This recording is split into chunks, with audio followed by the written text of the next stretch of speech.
Hi guys, it's me Andrea and welcome to another page. I don't know if you know this page. I showed it in my vlog, my update when I came back from holidays.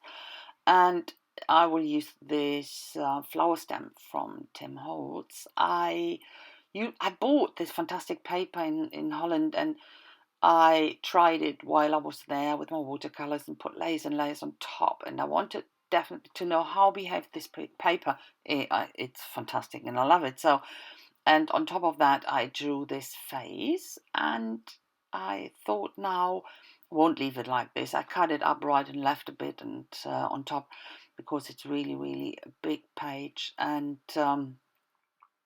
yeah, now I give her some, not hair, but a bit of a yeah, flowers in her hair, sort of.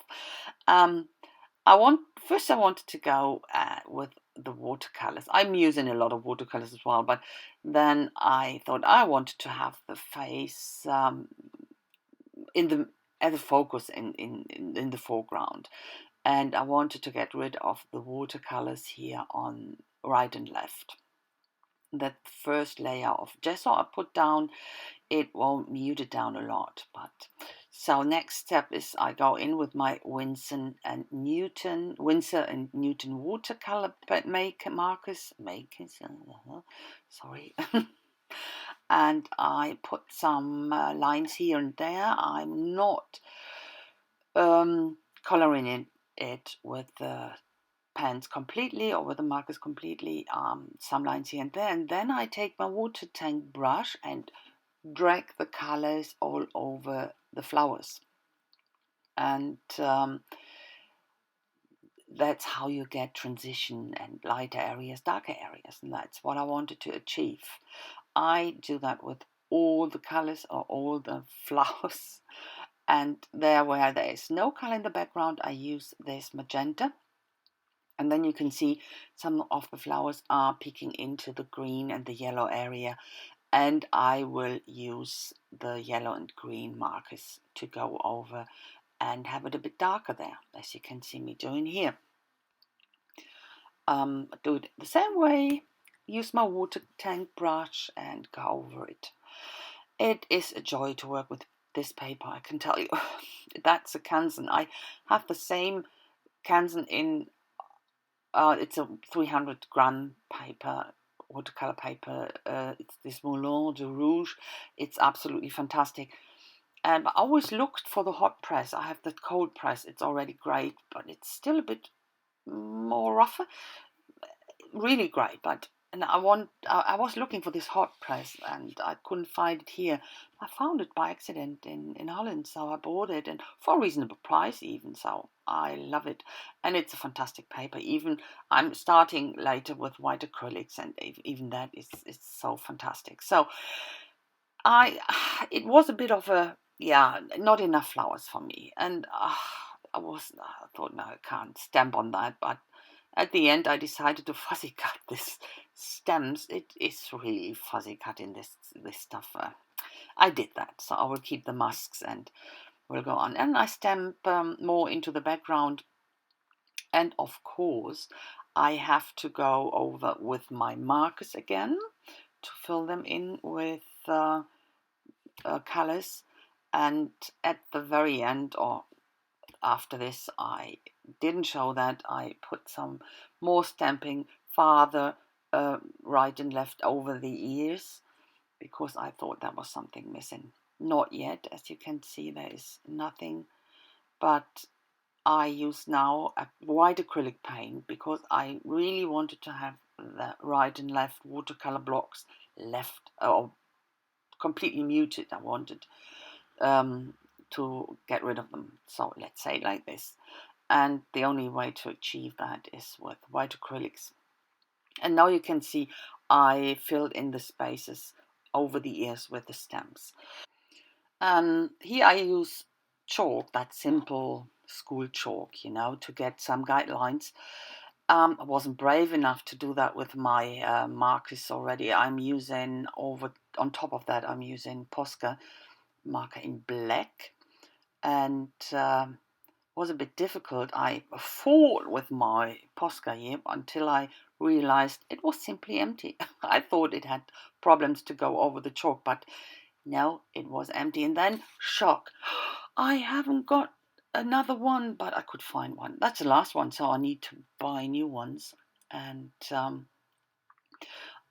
it's a bit difficult here, as you can see. But at some stage, I realized, that's a new one. Yay! You can see the tip is really wide still. So I enhance now these lines and make them at the beginning or at where it touches the flowers, makes it a bit bigger. And then I go in and doodle a bit. I'm doodling. Oh gosh, never do that.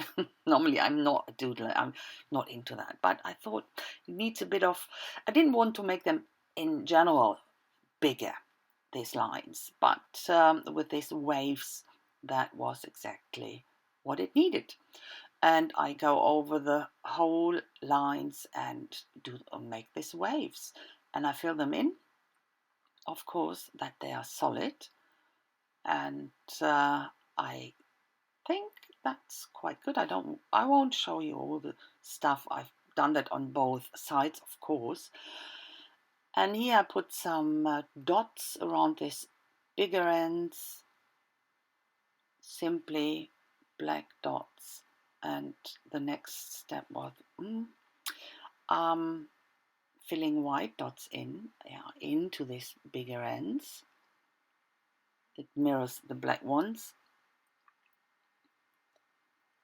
So, and then outside where this tail, or this, not tail, the waist is of this, waves, I fill in some circles, very tiny circles here with my micron. That's a 0.05, very, very fine. So the circles are quite tiny. You can't see it here at the moment, but you will see it in the close-up. So, and it wasn't going on enough, and it didn't have enough depth. So what I did here, I used my big pen pit pens, big brush pit pens. Oh, what a difficult word, guys. And you start here with a light grey. I scribbled it on my craft mat right next to me, and take it off with my water tank brush and put it onto the page, mainly into this areas between this, what do you call that actually? Swirls? Yeah. And it wasn't enough. And then for shading, I used the darker grey big brush pit pen. Oh, I said it right. And mainly on the edges. That I think makes a big difference. It gives it so much more depth. And I go over it on both sides. Won't show them both, but at the end, you can see here the end, and you can see the difference already. So much better. And I will definitely go around. You can see at the face there's already the grey, and I will go around and shade there a bit on the other side as well. I forgot that, but I will do that to really have the face as the focus and give it so much more depth. That's what I do here, and that's mainly it. And then I thought about, of course, what came to my mind while I was doing that is, and you can see that here, I gave a bit of shading on the forehead under these flowers, of course. But that's it. And as I said, while I was doing this, it came to my mind about, it looks a bit like the Medusa already. And yeah, that's what it does to me here, this face, The more I look at it, when I made it in holidays, I was pretty okay with it. But the more I looked at it, the more I was unhappy and not satisfied with what I did. And you know that, it's awful. And that's why I call it Medusa, because when you look into Medusa's eyes, you're not really satisfied now. You're really unhappy. And you know what happens when you look into her eyes. So, and that's what came to my mind, and with the swirls and everything. So, but here, I started this, have this grey background, but I hated it. So my handwriting is not really nice. Sometimes when I scribble, that's okay, but do it in these blocks, I really don't like that. So go over with gessos, and I can tell you a lot of layers to get rid of that. And then I forgot to record the stuff, but look, I didn't do a lot. I put the grey on and white and bit of with a baby wipe over it to have a bit of this distress look, and that's it. You didn't miss a lot. And I use, for the Medusa, I use stickers, alphabet stickers, and then I don't want to say my name is, and I simply put on with stems, I am Medusa, and I'm so much happier with that. You can see it's an alphabet stamp. Use it with archival ink in black. It's not too solid for me, that's why I go in with my Posca again, and that's much darker. So that's what I do now, is a bit of shading with my white Posca on one side.